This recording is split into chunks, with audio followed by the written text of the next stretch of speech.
talking about what happened in the dev stream. So, the main thing that's noticeable on the dev stream is that the continent esamir, which is the ice continent, is changed. So the main difference is that let me bring up the dev stream actually and show you guys. So the main difference is that the warp gate, the top right warp gate, is destroyed, meaning the map is shaped differently. So what the map normally looks like, this is the map on esamir, right? So what they did is that this warp gate essentially right here, it's a bunch of lore they added in, and I'll explain how they explain the lore in the game in a second. But essentially the map itself, the top right warp gate is gone, and the bottom part of the map is also gone. So what they did was they added like a makeshift warp gate right here. It looks like it's like a makeshift warp gate. So these warp gates look normal. It's like fine, nothing like different about them. But the esamir eastern warp gate is completely different. It's not how it was before. And if you look at the map right now, you can see that something really big is missing, and that is biolabs. So essentially biolabs are big domes for a lot of indoor fighting, and people like them because it was indoor fighting and you can get a lot of kills in a short amount of time. But the thing that sucked about them is that people gravitated towards them, and they usually were bad fights. Like it'll just be you in a spawn room and you can't get out, and people just trap you in there, and people just farm you, and that was like a really bad like thing. I never enjoyed them. Like sometimes if like the fight is even, but like what happens normally is like there's a lot of choke points. So you'll get out your spawn room and hold the choke for like 30 minutes, and then some faction will lose population or one will gain population, and they'll push that choke point, and boom, biolab is like useless. They got rid of it on esamir. I guess they're testing it, see if people will like it or not, because the other content still have biolabs. Another thing you can notice right now that's really different is that the amp station and tech plants, which is like this, that, and actually I don't see tech plants, but the amp stations don't have their connecting bases. The map kind of looks smaller because essentially the warp gate is gone, so the warp gate was like this big essentially. It's a bunch of hexes that are gone, and maybe like 1 or 2 bases. And the way it looks smaller is because biolabs are gone from the map, and the connecting bases. So amp station and tech plants had 3 bases at the edge at each corner, and those are gone. So like the amp station, these are all different bases, and same thing with the tech plant.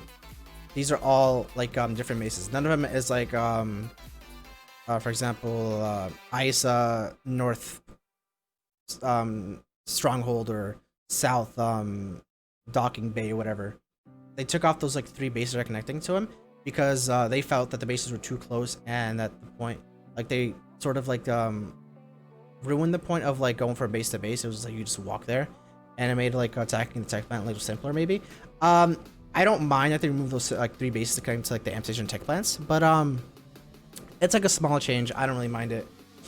So what else they changed with the new update? So essentially the lore is that this warp gate blew up, and with that blowing up, a lot of like energy is like out in the world and stuff.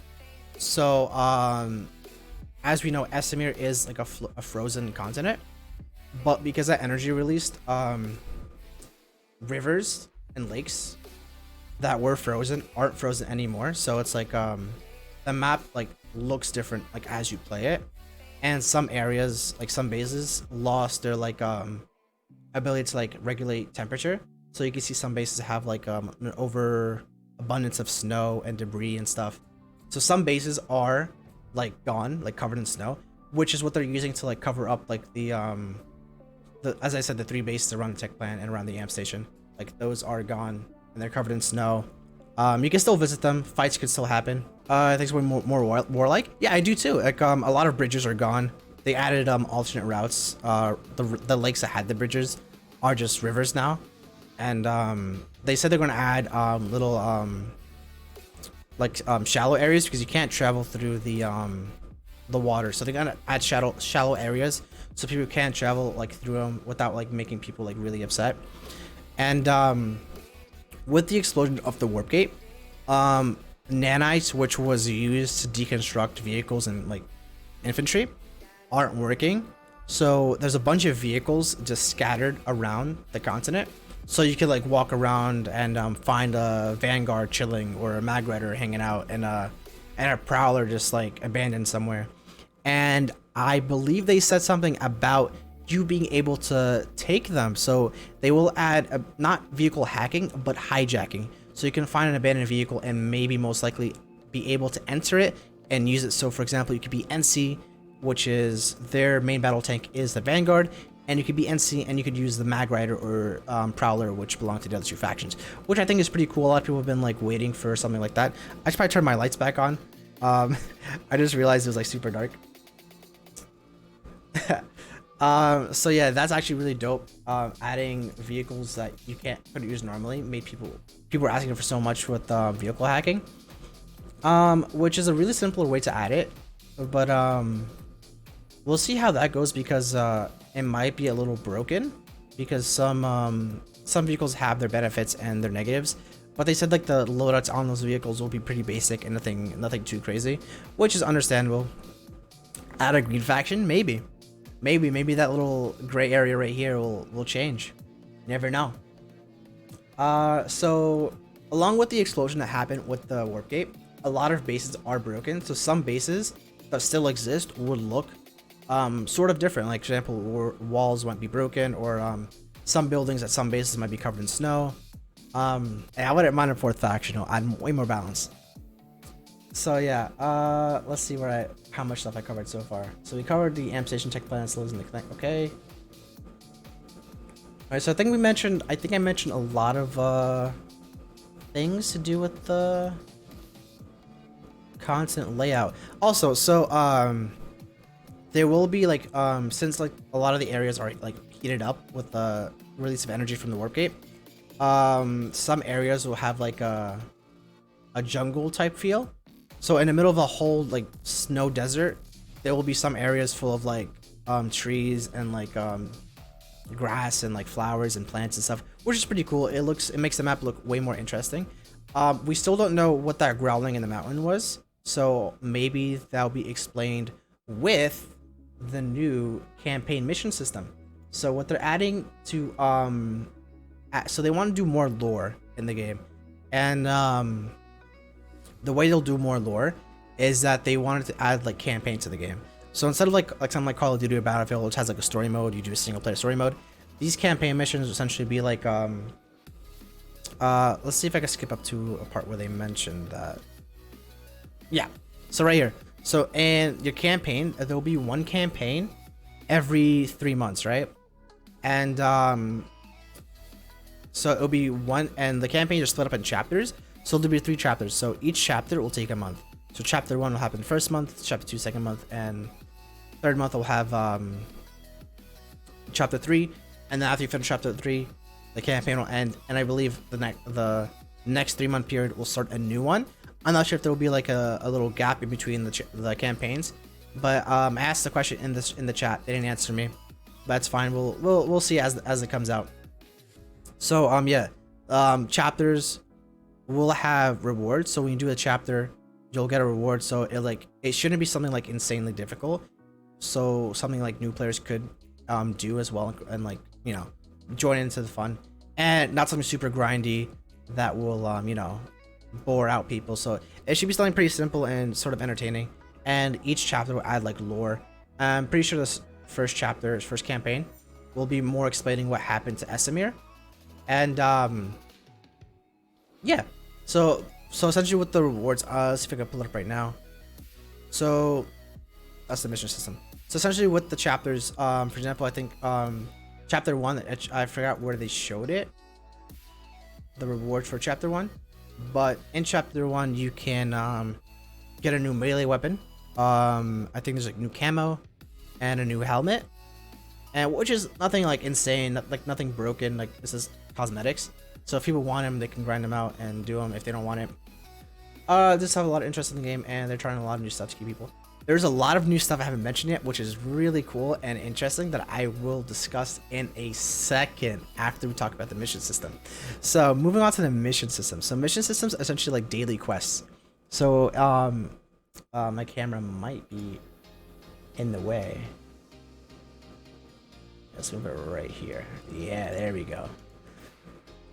Okay, so what the mission system is, oh, let's pause that. So what the mission system is, it's essentially like they're daily quests. So if you play any MMO, they're daily quests. So you log into the game, and you'll go to your mission system. They'll update every day. As you can see in the bottom right here, it tells you missions will refresh in 0 seconds. So if it'll say 12, 24, whatever, depending on when you like log on. So they'll vary in like difficulty. So for example, this one right here, bounty hunter, kill a hostile that has a bounty, and this is 1. So kill one hostile that has a bounty, and you'll get A7, 200 A7, which is really good, and you'll get a bunch of XP. So the rewards that I've seen so far is just A7, ISO, and XP.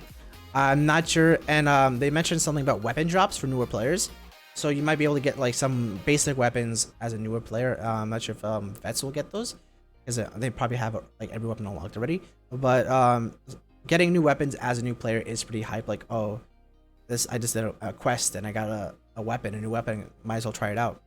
Even though weapons aren't like really, they're not really buffs or whatever. It's like more of a side buff, like a side grade. So it's like they don't really change that much, but it's like just like an excitement thing. Like, I got a new weapon, try it out. It's pretty cool. Grinding out a quest for a weapon is actually really dope. That's why I play MMOs and stuff.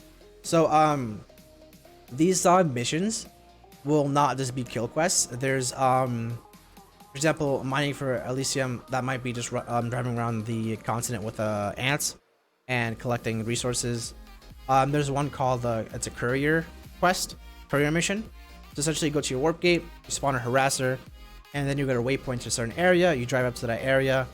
Do that for every base. Depending on the level of that quest, it might be in safe area of your faction, or it might send you to an enemy base. Well, you have to go deliver a message and like try not to die. I am not for that mission. I don't know if your vehicle destroys ends that quest, or it doesn't matter. Play button bait you. I could just play it. It's just muted. So yeah, so they change very like depending on like what it is. So you can have a bounty, kill people, mine, capture points maybe. A lot of them are pretty different, and they have a lot of added missions to like for people that like different ways of playing. So if you like to kill people, you have those kill bounties. If you like to here you can see they reshuffled them. So as you can see right here, surveying the land, access NC outpost tower. So they have ones that allow you to kill people. They have ones if you like to just transport people. They have ones if you like to explore. So if you like exploring the map, they have ones that's like help you just like to like tailor to your playstyle. So you don't have to like go out of your safe place to do something you don't want to. You can do what you like to do and still be okay. You know what I mean? So it's pretty dope. That's pretty dope. I like that they're allowing people to play in their own unique ways, because essentially playing Planet Side was essentially just like going to like the base with the most population and just trying to get as many kills as possible, which you can still do that, and covered the mission system pretty well. I don't know if this will have like its own progression as like battle rank and directive score does. So this mission and campaign screen will be available on the previous directive screen, and directives will be also available on the same screen as you see right here in top right. So you have campaigns, missions, and directives. Campaigns will change out every 3 months, and it'll be 1 chapter per month. Missions will be daily quest system that give you A7, ISO, XP, and I'm not sure if they give you certs. I didn't hear anything about that. And directives will probably be as they are now. And one thing I forgot to mention, campaigns. So essentially what campaigns do, or how to start the campaign. So if you're a member, you automatically get the campaign, you can start it. But if you're not a member, to my knowledge, I don't know if I misheard, but I'm pretty sure I heard this correctly. But to start the campaign, start the chapter, you will have to pay certs. I'm not sure how many, if it's 1,000 or something more, but every 3 months you'll have a new a new campaign, and it's a chapter per month. So I'm pretty sure it won't be something crazy, because I know like casual players won't be able to grind like 5k certs in a week or something. Like when I used to be a casual player, like 1k certs in a week was like pretty good. But it might not be something crazy. So most likely something like 1k certs, because 1k certs in a month is pretty easy. So I think I covered everything from the mission system and campaign system, and let's move on to what I have next to talk about? So we talked about that. Talked about a lot of this. Oh, I forgot to mention something else. So with the mission system, not only will you have like your own mission. So for example, like, oh, accept this mission and go to this space and come back. They will have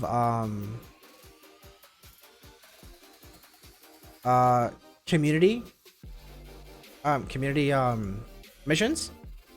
So for example, you'll have a mission saying here's a look at the new warpgate, by the way, if you guys are interested. So a community mission will be, for example, here's a mining thing, go defend it. I'm not sure if enemies will be able to see that on their map. They didn't quite clarify, but a lot of your teammates can help you with that.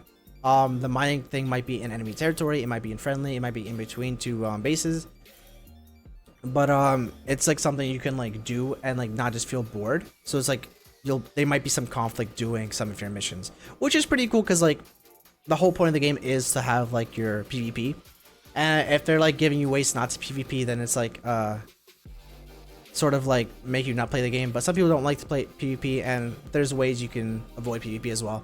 So here's a new warp gate. It looks a little different, as you can see right now, that the shield, instead of it being its like solid faction color, it's going to be a purple not purple, it's going to be an orange hex type shield. As you can see, it's projected by like these like giant things on each side, and they added some like some things on like around the warp gate to make it seem more alive. Oh, you see right now, when you accept the reward, when you accept the quest, you'll get a prompt saying what to do, and you can do your quest. It'll have a waypoint and everything for you, so it's pretty straightforward. You can't really get confused unless you I don't know, not paying attention and or not sure what it are. All right, so what else after the mission system? So this is pretty interesting. So because of, by the way, let me show you guys the warp gate.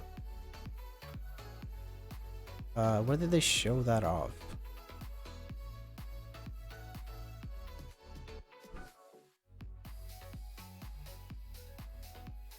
Okay.